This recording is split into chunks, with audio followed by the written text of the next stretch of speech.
All right, if you're a transaction coordinator, you know that intake is one of the problem areas of, getting a new transaction started.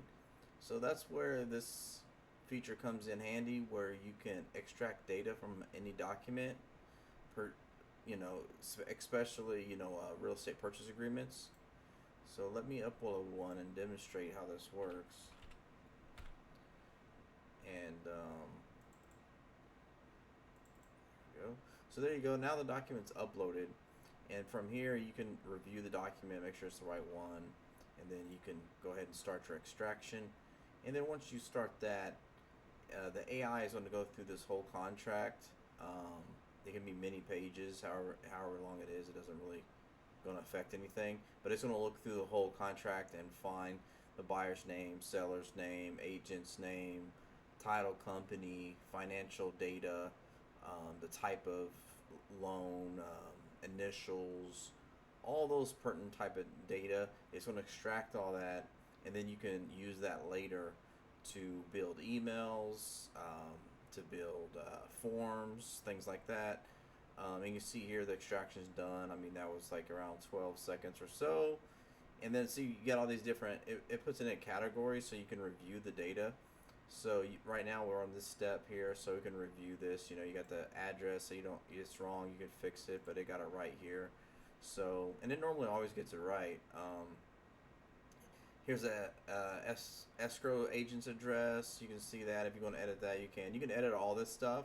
So you go through and you review this, and we got the financial stuff, the price, deposit, the deposit refund conditions, the financing type, all the dates, closing dates, the period, how long are the days you got to wait for inspections and things like that.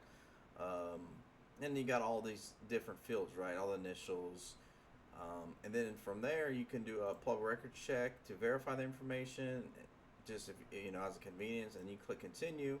And then this is where it basically maps all the data to your account in DocJacket.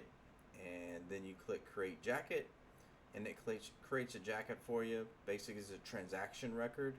And then from here, once you have created that jacket, you have an email address for this transaction jacket, and you can forward emails with attachments on them for documents. And if you just forward all of them to this address, they all get saved here into the documents tab, and you'll see them listed here.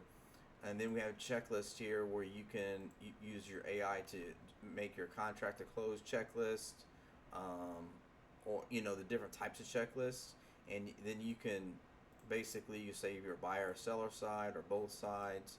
You can do purchase, sell, lease, depending on what type of situation you're doing. Like single family, condo, and then it'll adjust its checklist depending on what you're doing. So say it says contract close, and then I'll do generate checklist. And then what it'll do is it's going to read all this data, and it's going to make a checklist based on this state, the side you're on, and the type of transaction it is. And then you'll have all these, this checklist and all these items, which you can change. Of course, you can update these, change these however you would like. And if you don't like how it is, and then what you can do is you can also save this whole transaction list, this whole contract to close checklist. You can save this as a template, and then you can use it later. So you can create your own templates and then use those later also. I actually recommend doing that, just because if you got the AI generating them, sometimes they're not going to be how you like to your your personal standards and how you do things. So you definitely want to add. You can add a task to this if you like. Remove things and things like that, and then make you a template out of it.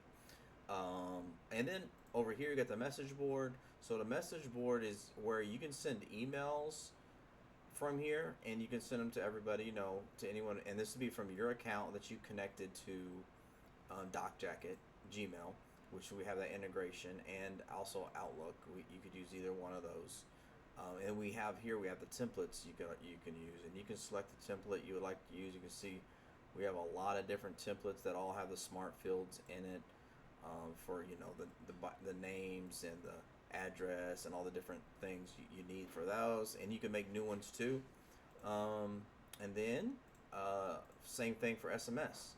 You can send here SMS templates. So the SMS templates will do the same thing, and they will put the buyer's name on there and the address, the closing date, or the scheduled home inspection, and it automatically fill all that out for you, so you don't have to keep doing that over and over again. So that's just a little brief overview of some of the features. I just want to give a walkthrough of those. And you can also download the history. I just want to bring this up real quick, because you can. So once you send out all these emails and these text messages, you'll have a record here for this transaction, and that's what's nice about it, is it's scoped to this transaction. So you can download that, and you'll have a record of all emails and text messages sent based on this transaction for compliance things and for your own records. So hopefully that's helpful. That's how you can. What we went over is that's basically how you can intake a new transaction. You can get all the data filled in. You can see I didn't have to do much data entry at all, and I had a whole checklist created, and I can edit that easily. So you have a little bit of data entry there when you're editing checklist, and then I can contact the people on those records that I inputted into my system and saved. So hopefully this is helpful. If you like it and you want to know more, please check out DocJacket.com. Thank you.